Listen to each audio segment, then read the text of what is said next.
Welcome to A Conversation with History. I'm Harry Kreisler of the Institute of International Studies. Our guests today are John Mearsheimer, who is the R. Wendell Harrison Distinguished Service Professor at the University of Chicago, and Steve Walt, who is the Robert and Renee Belfer Professor of International Affairs at Harvard's John F. Kennedy School. They have just written The Israel Lobby and U.S. Foreign Policy. John, Steve, welcome back to the program. It's great to be back, Harry. Nice to be here. Help us understand the intellectual origins of this book. You're both IR specialists. The emphasis here is on domestic politics and how it influences U.S. foreign policy. Well, basically, in the wake of 9/11, almost all scholars of international relations began to think about the Middle East and U.S. policy in the Middle East and what went wrong. And Steve and I were talking about that matter in the spring of 2002, and we pointed out to each other that there's this phenomenon called the Israel Lobby that has a significant influence on our policy that nobody talks about or writes about. And we, at that point in time, decided we would try and do something. And then through a variety of circumstances, we ended up being commissioned by the Atlantic Monthly in the fall of 2002 to write an article. And from that point forward, began to do serious research and serious writing. And finally, in March 2006, an article came out in the London Review of Books, and that sort of exploded all across the globe and brought a great deal of notoriety to the subject and to us. And then after we wrote the article, we decided to write the book, which was then published this month here in the United States and will be published in a number of European countries and Asian countries later in the year. I'd just take a couple of comments. I had actually done some work on the Middle East. My dissertation, which was written here at Berkeley, looked at the Middle East in some detail from an international relations perspective. There's a section of that book that actually deals with the domestic politics of alliances, including the domestic politics of the U.S. commitment to Israel. So I'd worked on this problem a little bit in the past. John and I are both regarded as realists, as people who think that, for the most part, states calculate the national interest rather carefully, and that international politics is sort of a competitive business where if you don't calculate your interests carefully, you're going to get into a lot of trouble. And a number of people have pointed out this book and the earlier article are somewhat contrary to the intellectual vision that we'd put forward. And I think the obvious answer is this is an exception to sort of standard realist behavior. And our argument in the book and elsewhere is that when domestic politics intrudes too heavily into a state's calculations and into the making of foreign policy, there's some considerable danger. You'll end up doing things that are not in your national interest. And of course, one of the main themes of the book is that's what's happened with respect to U.S.-Israeli relations over time. As I read your book and prepared for this interview, I whipped out my Federalist number 10, which I'd like to quote right now from, because Madison writes, by a faction, I understand a number of citizens, whether amounting to a majority or minority of the whole, who are united and actuated by some common impulse of passion or of interest, adverse to the rights of other citizens, or to the permanent and aggregate interests of the community. And he goes on to say in there that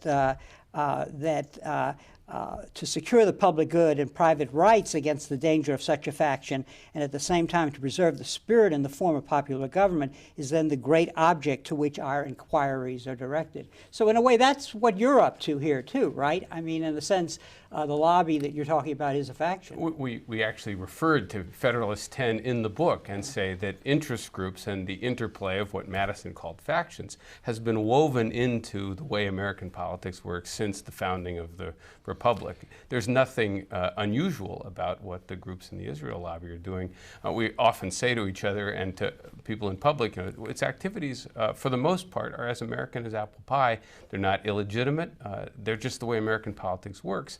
But as Madison is hinting there, sometimes when a particular group or faction or interest group is too powerful, and if it's advocating things that are not in the overall interest of the country, it can be harmful to society, not because it's trying to be, but just because it's pushing things that aren't good for the country as a whole. Yeah, and just to pick up on Steve's point, I think if you look at the National Rifle Association, we would argue that the policies that it pushes quite successfully are not in the American national interest either, for the sorts of reasons that Madison was laying out. And one could make the same argument about the farm lobby and the Cuban lobby. So when we say that the Israel lobby exists, number one, and number two is pushing policies that are not good for the United States, we're not saying that there's anything peculiar about the Israel lobby. There are many other lobbies or interest groups like the Israel lobby, and we believe in some of those cases, not all of them, that they push policies that are not good for the overall interest of the United States.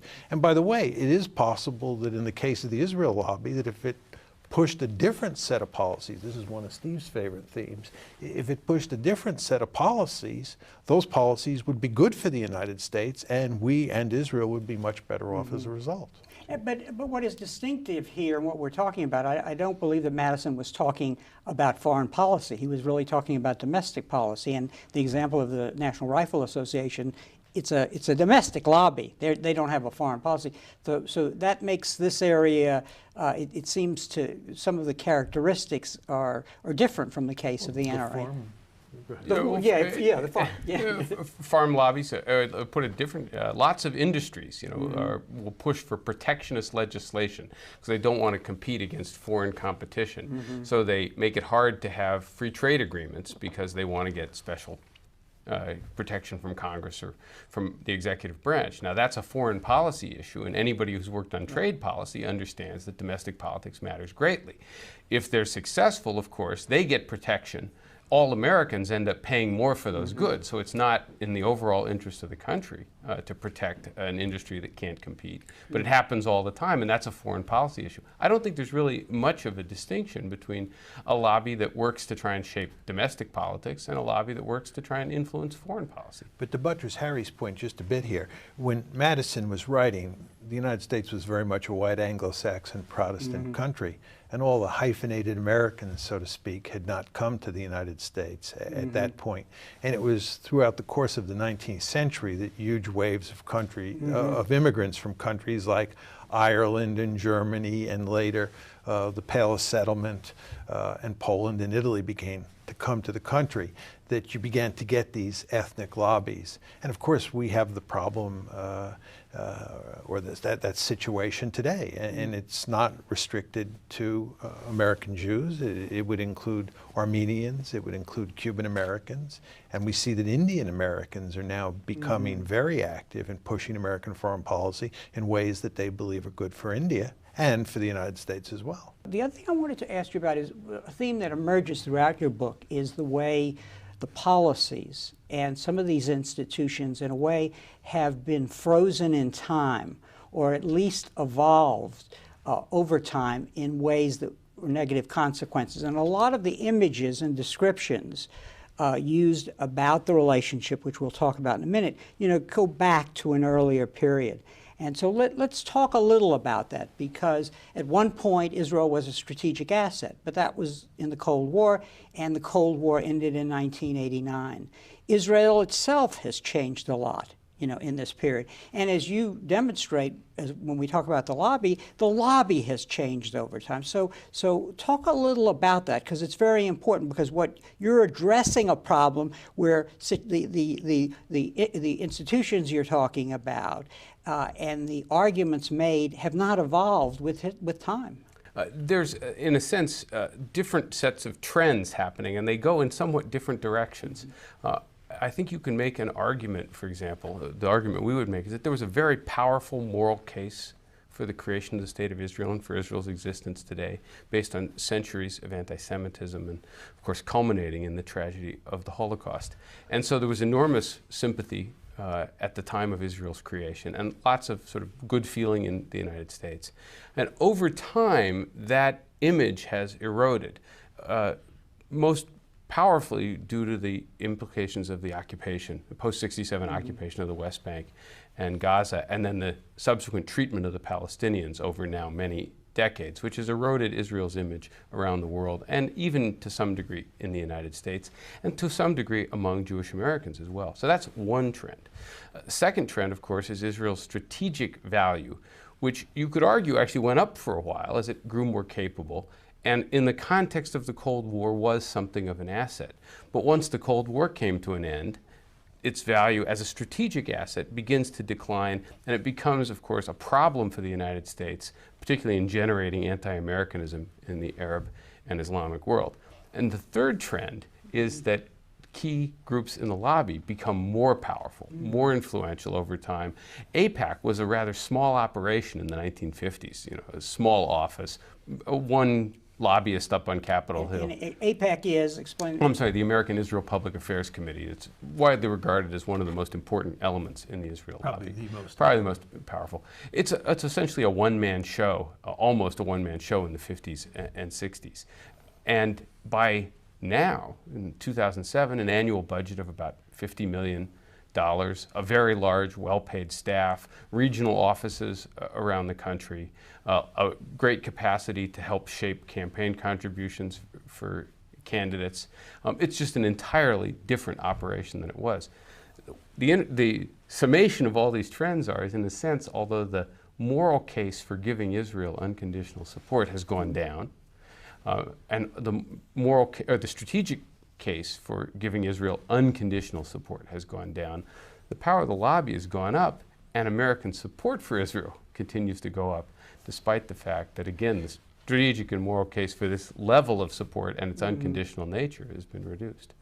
It's much more difficult for a president today to put pressure on Israel than it was in 1990 or 1980 or 1970. All the way back to 1956, when Dwight D. Eisenhower really put pressure on Israel to get out of the Sinai after the '56 war. It's hard to imagine an American president being able to put that kind of pressure. He basically threatened to cut off all U.S. economic aid if they didn't. At the time of the Suez War. At the time of the Suez War. 1956. Exactly. Yeah. Right. And again, it's hard to imagine an American president doing that now. Mm-hmm. So help me and the audience understand what we're talking about when we're talking about the Israel lobby, because in this discourse one has trouble because of the history of anti-Semitism, but you're pretty careful in your wording, and I want to go over that. What is the lobby?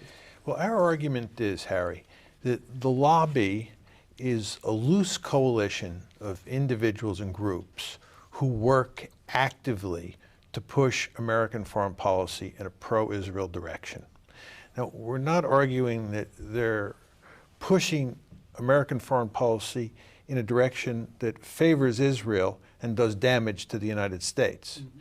We believe that the policies that they're advocating, the individuals and groups in the lobby, are ones that they believe are good for the United States and good for Israel. We disagree with that on both counts, but that's what they believe. Many of our critics have said that we're talking about a cabal or a conspiracy. We go to significant lengths in the piece and in all our public presentations to make it clear that we're talking about no such thing. This is an American interest group. It's like the National Rifle Association. It's like the Farm Lobby. It's like the Cuban Lobby. It's just another interest group that is operating in ways that are, as Steve said before, for the most part, as American as apple pie. Another point that needs to be emphasized here is that we're not talking about a Jewish lobby. A number of our critics like to use the phrase Jewish lobby, when in fact we say explicitly that this is not a Jewish lobby, it's the Israel lobby. Now, why is that the case? First of all, not all Jews could possibly be included as part of the lobby, because if you look at the basic makeup of the American Jewish community, it's quite clear that about a third of American Jews do not feel any significant attachment to Israel. It's just not something that matters that much to them. So in no way could you include them in the lobby. So not all Jews are in the lobby. Furthermore, it is quite clear that inside the lobby are a number of important constituencies that are not Jewish, the most important of which are the Christian Zionists, but also a number of key neoconservatives like John Bolton and Jim Woolsey, who we would include in the lobby, are not Jewish. So this is not a Jewish lobby, it's the Israel lobby. It is defined not by ethnicity or religion, it is defined by its political agenda. And its political agenda, again, just to be perfectly clear, is to push U.S. foreign policy in ways that benefit Israel and at the same time are believed to benefit the United States. Yeah, I would just add a couple of points to what John said. Obviously, it's a heterogeneous coalition to some degree. There are differences between different groups and individuals in it. So some organizations, for example, the Zionist Organization of America, a very hard-line group that believes Israel should basically control all of the occupied territories in perpetuity. And many of the Christian Zionists, if not all Christian Zionists, these hardline Christian evangelicals, also favor that. There are other groups that also want the United States to have a special relationship with Israel, want American foreign policy to be very pro-Israel, who nonetheless favor a two-state settlement, think that Palestinians should have a state of their own, think the United States should push for that, although they tend not to think the United States should ever really squeeze Israel hard on that. But nonetheless, that's the outcome they would like to see. So it's not a single unified organization with a leadership that sort of hands out orders to the rank and file. It's a loose coalition. And I believe you're suggesting when you're describing the lobby that in this period when there's been a historical evolution since, say, the '67 war to the present, the balance of power within what we can call the faction that is the supporters of Israel, to use Madison's term, namely faction, that the balance of power within those groups has shifted, and so you get an output that may not be universally agreed on, which is what you were just suggesting. If you looked at the spectrum of organizations within it, the most powerful and influential, the ones with the largest budgets, tend to have the most influence on the policy process, tend to be on the hardline end of the spectrum, and they've moved in a more conservative direction or more hardline direction over time. There are a number of other organizations, Americans for Peace Now, Brit Tzedek V'Shalom, the Israel Policy Forum, that are on the more moderate, even dovish side of the spectrum. And we actually would agree with many of the policies they favor, but they're not as influential, not as powerful, not as wealthy in their capacity to shape events. In the course of this evolution, during the Cold War, or the latter part of the Cold War especially, Israel, the strategic rationale for the support of Israel was that it was an asset in the region as we competed with the Soviet Union for influence and power. With the end of the Cold War, that rationale no longer existed. So what replaced it, and how has that played into our current dilemma? Well, the rationale that the lobby put forward after the Cold War ended was that the Soviet threat was replaced by the terrorist threat, and that the terrorism threat that Israel and the United States faced was essentially the same threat. So we were, in effect, partners in a war against terrorism. That was the argument that the lobby made in the 1990s, but certainly after 9/11. And our basic argument is that that's wrong, and that one of the principal reasons, and Harry, I want to underline the word one here, one of the principal reasons, not the only reason that we have a terrorism problem today, is because of our unconditional support for Israel, especially with regard to its policies, Israel's policies towards the Palestinians and the occupied territory. So we disagree with that new rationale that the lobby has adduced. And I guess if you're fighting a war on terrorism, then you are looking for a global mission in a way, and you're saying that one terrorist group is just like another, which would seem to raise problems for the United States if it wants to behave responsibly globally and actually deal with the problem.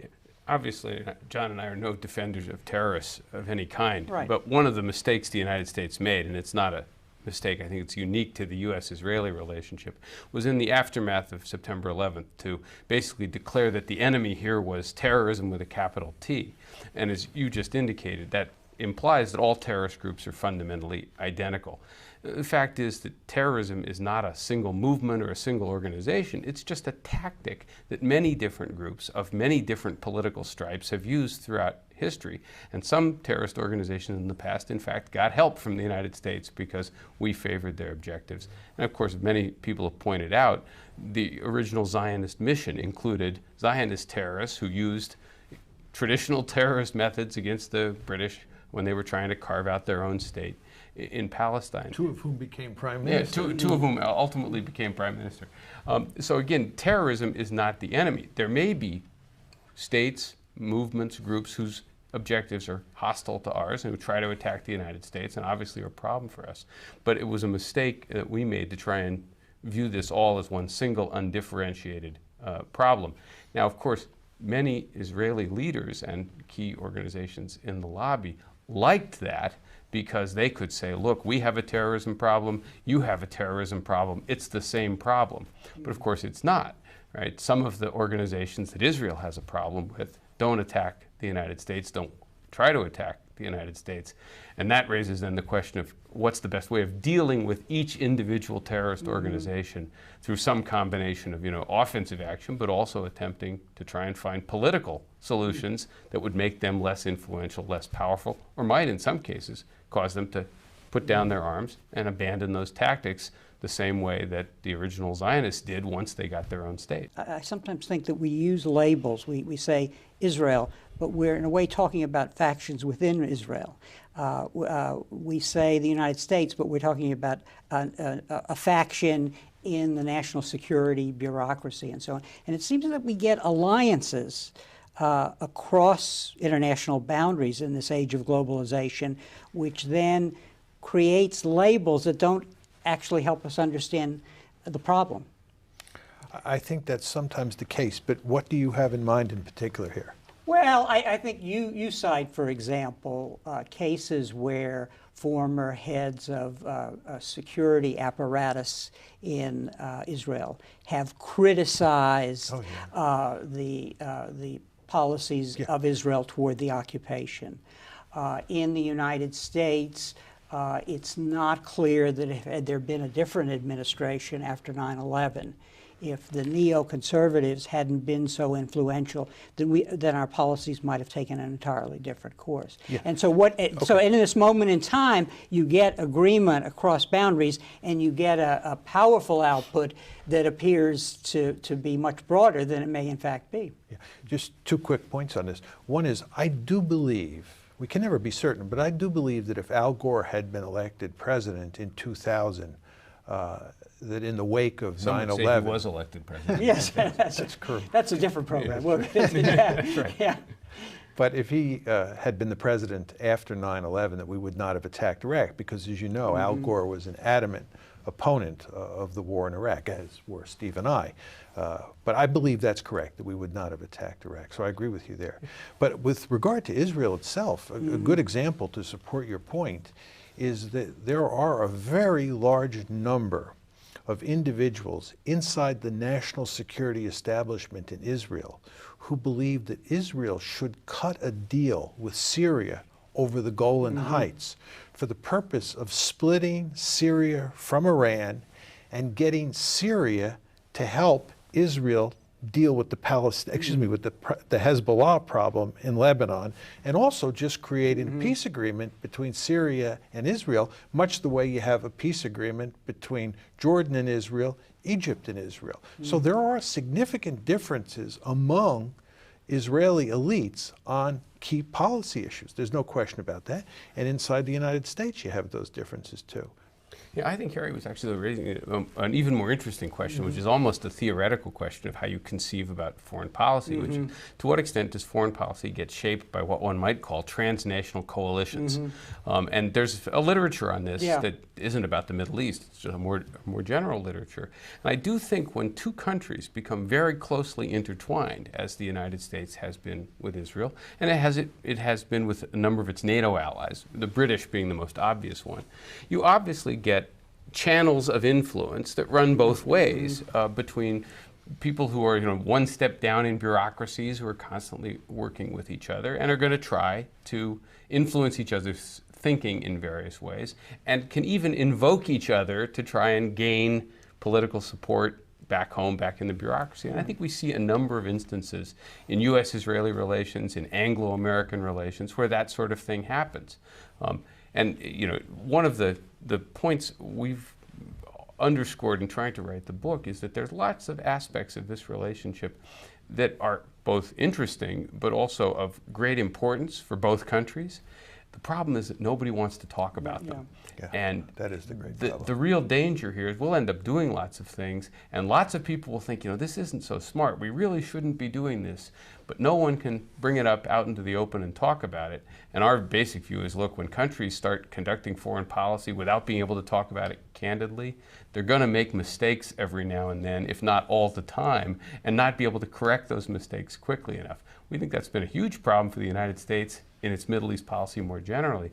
We also believe, of course, this has encouraged Israel to do a variety of things that were quite foolish as well, and that Israel would in fact be better off if we had a more open discussion in the United States about American policy and American support for Israel. And it should be emphasized that that open discussion does occur regularly in Israel. And if you read Haaretz on a daily basis in English, you see that very clearly. Absolutely, and not just Haaretz, other newspapers and media outlets in Israel where there is a wide open debate and where you can say all sorts of things very similar to what we've said, and no one will condemn you, and certainly no one will accuse you of being an anti-Semite or anything like that. That happens all the time in Israel, but it doesn't happen very often here in the United States. If you were to look at the op-ed pages of all the major newspapers in the United States, you would find no equivalent to Akiva Elder, Gideon Levy, Amira Haas, and Bradley Burston, just to pick 4 examples of individuals who write regularly for Haaretz. We just don't have an open discourse on the editorial pages and the op-ed pages of our major newspapers about Israel, about its policies, and about the U.S.-Israeli relationship. In the end result of this, I believe, is that we do significant damage to U.S. interests and to Israeli interests. In your book, when you, and we'll talk a little more about the Israeli-U.S. relationship with regard to the benefits that Israel gets from the relationship, but you talk a great deal about recent relations that should be important for us in the Middle East. Iran, Syria, the Lebanon 207 war. 206, yeah. Cases in which, for you and for your analysis, and maybe for a broader international relations community, our policy, the way we're pursuing our national interests with regard to these countries, does not make a lot of sense. So talk a little about that, because, for example, in the case of Iran, there were initiatives that the Iranians were willing to make at the time of the Iraq War that we did not respond to. Yeah, I'll say a few words about Iran, and Steve can say a few words about Lebanon, because those are 2 very prominent cases in the book, and we've already talked a little bit about Syria. It's quite clear that starting in the early 1990s, the Israelis came to believe that the greatest strategic threat that was facing them, either at the moment or on the horizon, was Iran. And they began putting pressure on the United States in the early 1990s to pursue a confrontational policy towards Iran. And Bill Clinton went along with this, and George Bush has gone along with this. Nevertheless, at the same time, the Iranians were looking for opportunities over the course of the 1990s and in the early part of this decade to change this confrontational relationship they had with the United States and try and work out some sort of modus vivendi. It wasn't like they wanted to become kissing cousins with the United States or anything like that, but it is clear that they thought that this confrontational relationship was counterproductive for Iranian interests. But every time that the Iranians tried to improve relations with the United States, the lobby moved in and made it almost impossible for the president, be he Bill Clinton or George Bush, to do anything serious to improve those relations. In the wake of 9/11, the Iranians made it clear to us that they wanted to help us deal with our problem in Afghanistan. They wanted to improve relations. And during the course of these discussions, there was even evidence that they were willing to recognize the state of Israel and have decent relations with Israel if some sort of agreement could have been worked out between the Palestinians and the Israelis. So there's no evidence that the Iranians are hopelessly committed to opposing the existence of Israel forever. But anyway, we were unable, in large part because of the lobby, to reach any kind of accommodation with the Iranians. And the most important result of that is that we believe that it has made it extremely difficult, if not impossible, for the United States to shut down or limit Iran's nuclear ambitions. There's no question about it that this is a hard nut to crack no matter how you approach it. But our argument is that if you had a more cooperative policy, you placed more emphasis on diplomacy and on improving relations and removing the American threat and removing the Israeli threat, you're more likely to get a solution. But again, the Israelis have pushed us hard, and the lobby has pushed us especially hard not to have good relations with Iran. The only footnote I'd add to that, of course, is the other outcome that our policy has led to is the election of a hardline president, Mahmoud Ahmadinejad, and it's hard to see that as a good development for the United States or for Israel, given some of his very objectionable statements over time. Again, one of these unfortunate events. Let me turn that to Lebanon. It's clear that Israel had a problem with Hezbollah in southern Lebanon, which was hostile and was arming itself, getting missiles from various places and posing a growing threat. So we don't deny that they had a real thing to worry about. Plus the fact there were these cross-border provocations going both ways. But the question is, what was their response going to be? And they developed a response that they then implemented in the summer of 2006, which had two parts to it: trying to disarm Hezbollah by bombing it, and then bombing civilian areas in Lebanon to punish the rest of Lebanese society so that the government in Lebanon would finally put the squeeze on Hezbollah.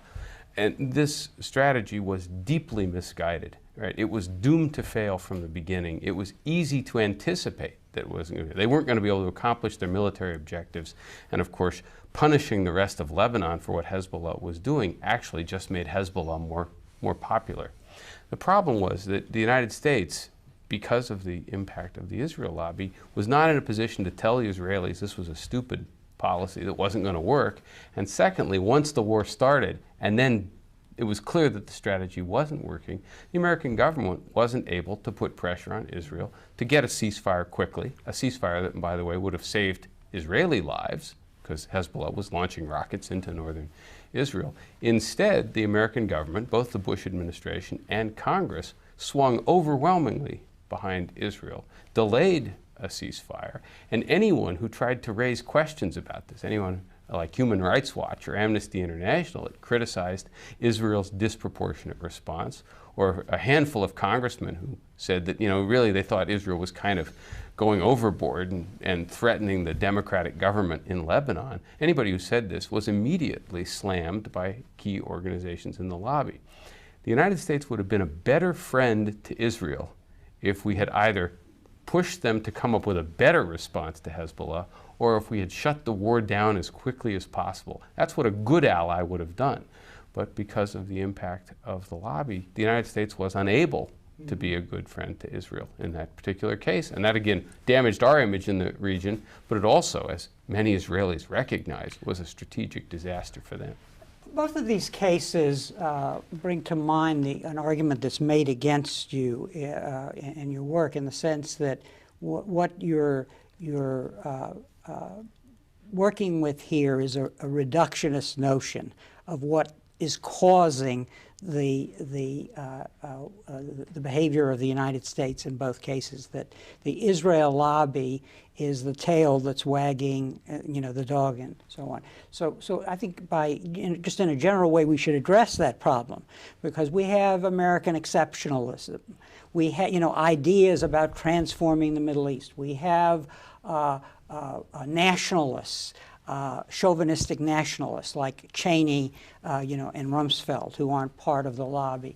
So how do you answer people who say, sure, the lobby may have been a factor, in both of these cases, but it really wasn't the key factor. It was an element in the equation. But look, we have a president, he's elected by the people, we have a Congress and so on, and so we have to take these factors into account, the ideas, the institutions, and the personality that are running the country. Well, two quick points. One is that in most of these cases, we're not arguing that the lobby was the only factor. This is most apparent in the Iraq War. A lot of people seem to think that we're saying that the lobby alone, or the lobby in Israel alone, caused the Iraq War. Nothing could be further from the truth. Our argument is that the lobby and Israel were two major driving forces behind the war. By themselves, they could not have made the war happen. But we believe that in their absence, in other words, if the lobby in Israel had been not pushing for the war, we would not have had the war. So we stay away from monocausal arguments, even though we're often accused of this by our critics. But to get to the nitty-gritty of your question, Harry, I think that what you have to do is you have to take every case and you have to get in, side the case, and you have to look at what happened. And what we have to do is bring to bear evidence that shows that a particular president or a particular set of policymakers were pushing American policy in one direction, and it appeared to be headed in that direction, and then the lobby weighed in and pushed it back in the other direction. And if we can't provide evidence to support those kinds of arguments, then we're not going to carry the day.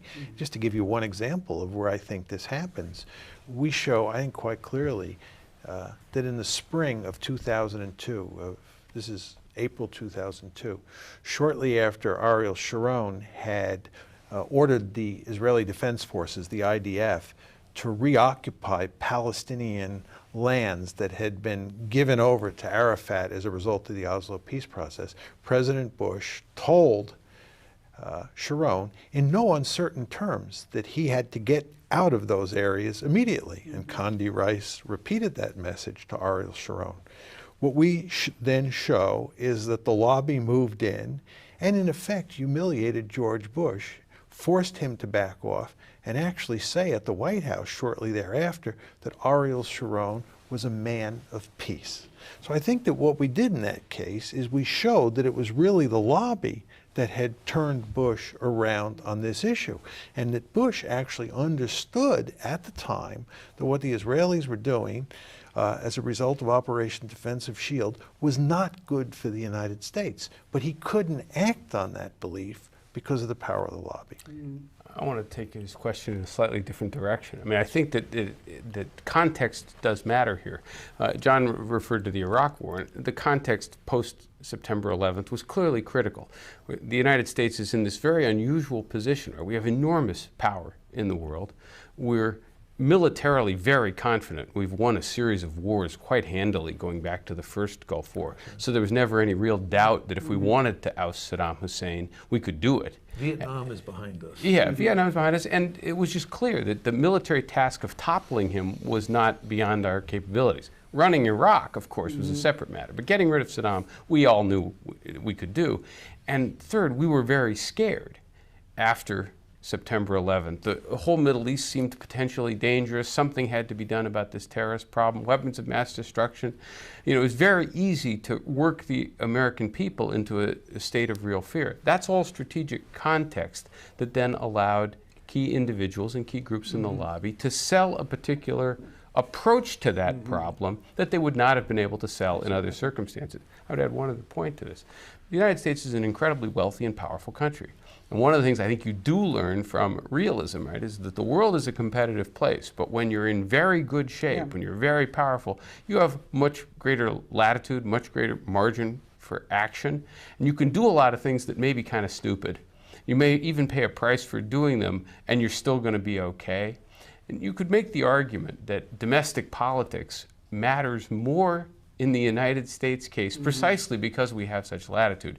If we had the Cold War back, right, if we had a real great power adversary that we thought was really dangerous, we would have to be much more focused on not letting our national interests get diverted, not miscalculating. You'd probably have a somewhat more open discussion.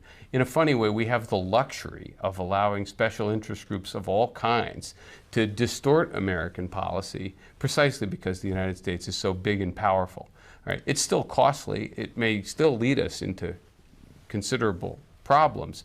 But it's, something, one of the things I think realism would tell you is that the United States is precisely in the position where you got to be real careful, because it's possible to miscalculate and think you can get away with it in any way. The other thing that realism tells you is that when you do pursue policies that are caused by domestic political interest groups, that you invariably get yourself into a lot of trouble. You shouldn't say invariably. Almost always. Almost always. Okay. So you've given me the opportunity to have you put on simultaneously your domestic politics hat and your international politics hat, in the sense you're saying that in both realms there isn't a balancer, so that there's no one out there balancing America's global power, which would discipline us. And on the other hand, domestically, what I'm hearing you say is that what happens with interest group politics and foreign policy is there's really only one interest group voice, and it's not being balanced. On this particular issue, that's right. It's not that there aren't countervailing forces within American domestic politics. There are Arab American groups that try to lobby. You could argue they're peace groups, for example, that are sometimes very critical of what Israel has done, or critical of unconditional support. But if you look at the balance of power internally between the various groups in the Israel lobby and what you might put as the countervailing forces, it's overwhelmingly on one side. Just to give you one sort of fact on this, between 1992 and 2005, pro-Israel political action committees gave about $55 million to to candidates for office in American elections, congressional and presidential elections. Arab American groups in that same period, 92 to 2005, gave 800,000. So it's 55 million versus 800,000. That's not the only fact you could point to, but it suggests what the balance of power is. It is often said, of course, well, what about the oil lobby and what about the Saudi lobby? These, on foreign policy issues, are just nowhere near as powerful. We talk about this at some length in the book. Oil companies are very energetic. There is an oil lobby out there. They do a lot of work in Washington, but it's mostly on domestic politics, environmental regulations, tax policy, drilling rights, things like that. The bread and butter of what drives an oil company or an energy company. On foreign policy, they tend not to be very energetically engaged.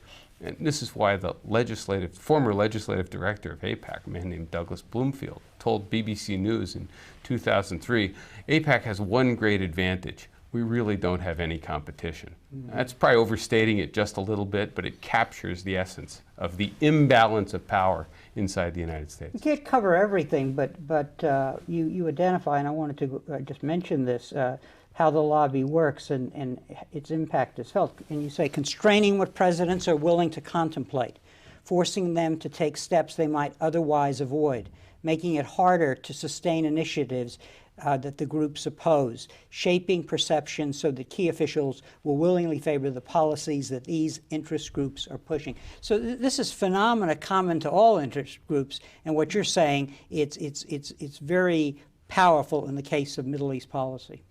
Well, let me explain basically how the lobby operates. It pursues two strategies. The first is to influence the policy-making process, and the second is to shape, to dominate the discourse about Israel in the United States in ways that make the Israelis look like the good guys, the Arabs look like the bad guys, and make Americans think that the wise policy is to support Israel unconditionally. But just to say a few words about the first strategy, which is to dominate or to influence the making of policy. You talked mainly about how the lobby influences the executive branch, the president and his advisors, and of course they do that very well. Where the lobby has its greatest influence is actually on Capitol Hill. The lobby is very effective at going up there and putting pressure on congressmen and congresswomen and senators to support policies that are pro-Israel.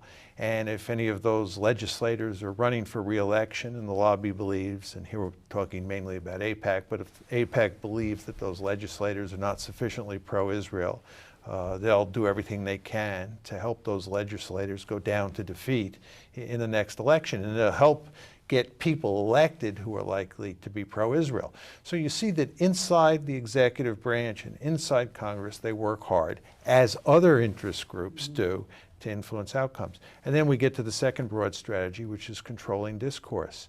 There are a lot of people in the media who are naturally sympathetic to Israel. Someone like William Safire, who wrote for the New York Times, didn't need any encouragement from AIPAC or the Conference of Presidents of major Jewish organizations to be pro-Israel. He was naturally quite pro-Israel. And by that you mean that's where his ideas about national interest were. You're not suggesting anything? Yeah. He would see the interests of the two countries as essentially Yeah, identical. yeah, And, yeah, he yeah, okay. tended to favor rather hardline Israeli policies and a very hard-edged American approach towards the Middle East.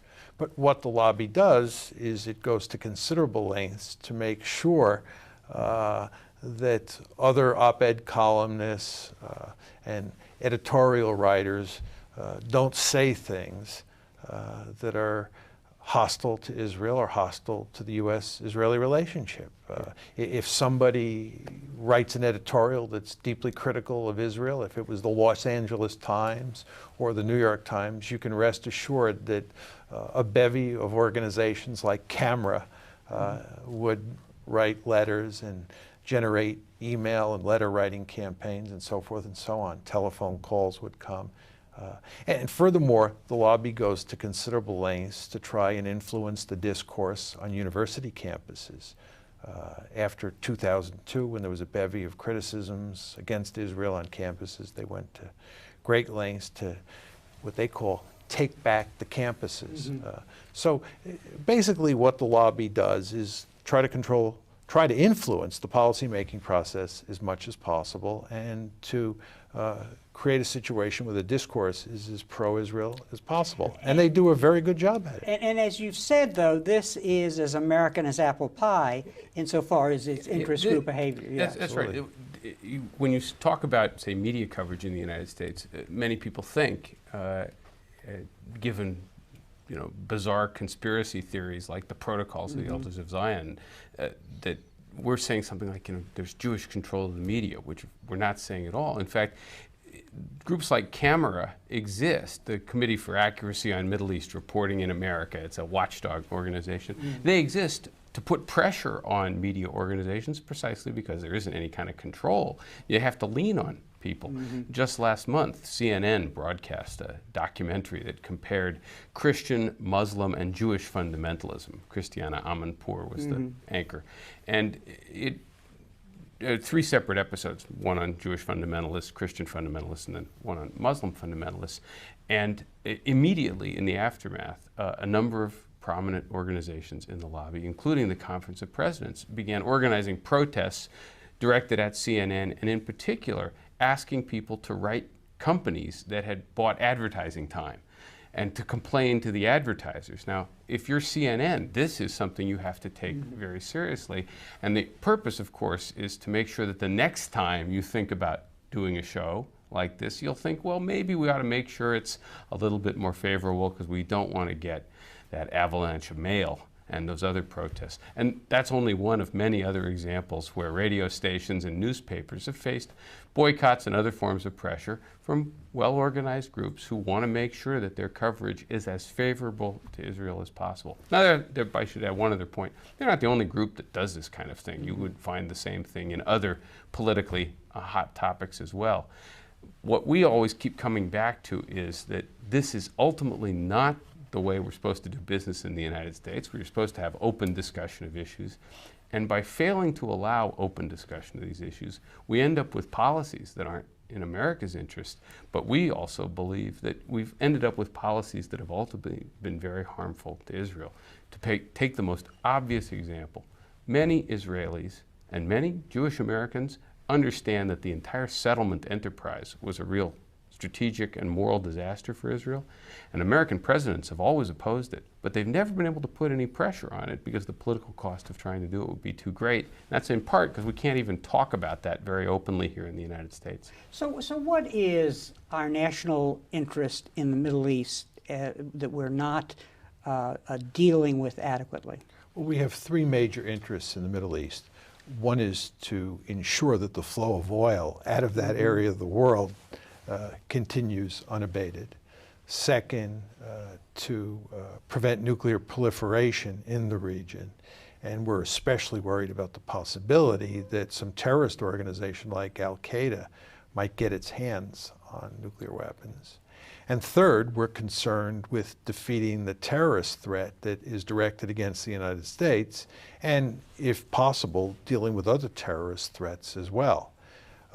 We believe that with regard to the proliferation problem and with regard to the terrorism problem for sure, that our policy of giving Israel unconditional aid has made it more difficult to deal with those problems. The best case, of course, is the terrorism problem. There is little doubt that America's unconditional support for Israel's policies towards the Palestinians, its brutal treatment of the Palestinians, and its colonization of the West Bank, enrages huge numbers of people in the Arab and Islamic world, causes some of them to become terrorists, serves as an ideal recruiting device for terrorist organizations, and provides support for the Osama bin Ladens of the world. And the end result of this is the United States has a major league terrorism problem. And it's not driven, that terrorism problem is not driven simply by American support for Israel's policies towards the Palestinians, but it is driven in good part by that.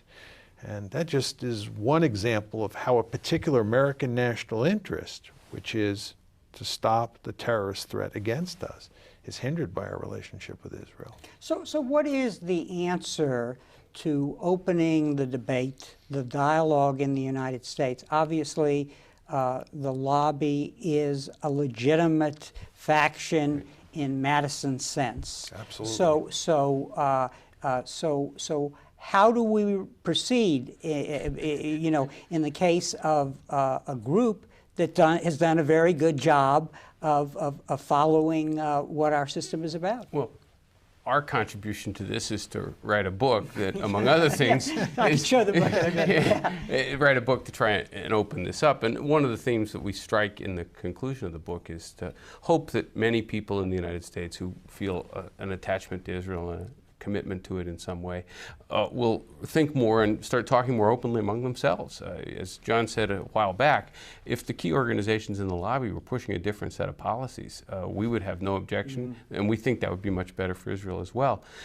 Our basic view on the U.S.-Israeli relationship, of course, is that the United States should be treating Israel like a normal country.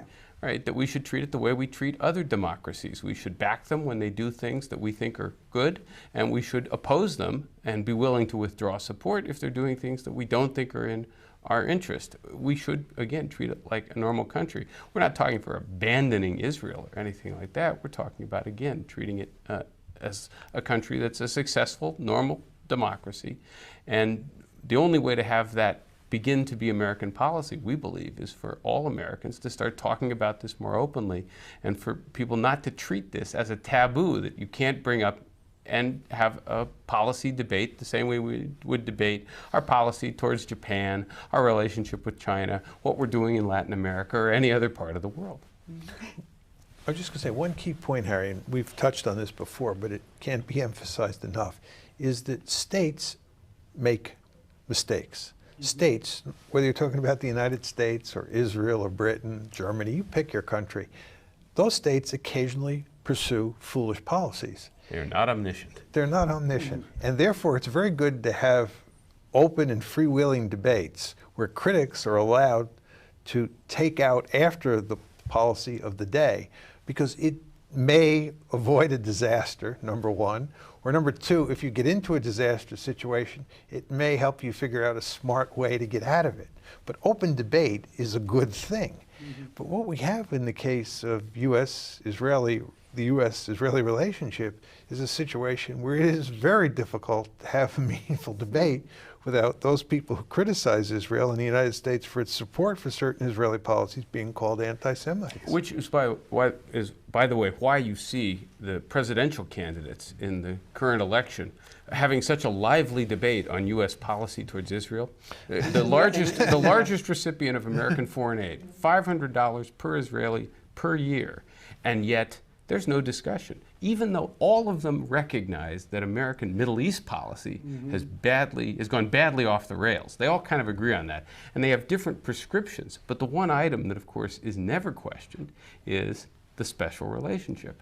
And that suggests that there's something getting in the way of an open discussion. Given all the other things the presidential candidates disagree on, it is kind of surprising that they don't ever disagree on that. We just have a few minutes left. One last question, brief answers.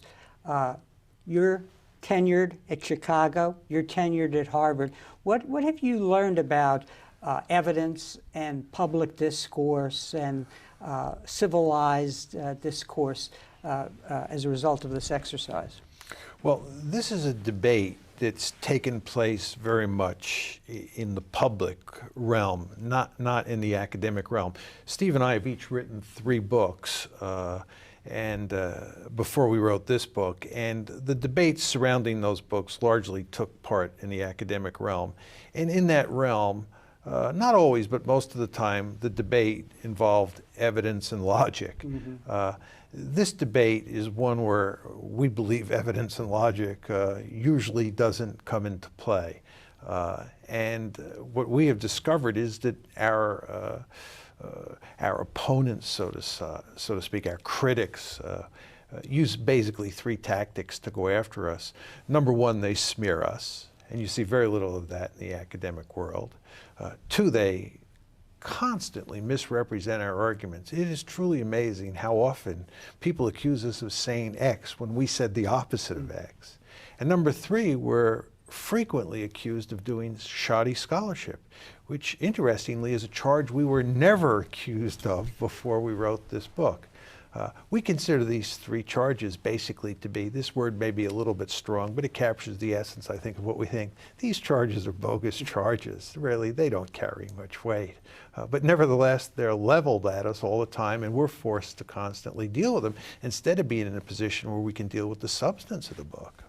I'd say just a couple of things quickly. First of all, this whole issue is sometimes discussed as a sort of Jewish versus non-Jewish issue.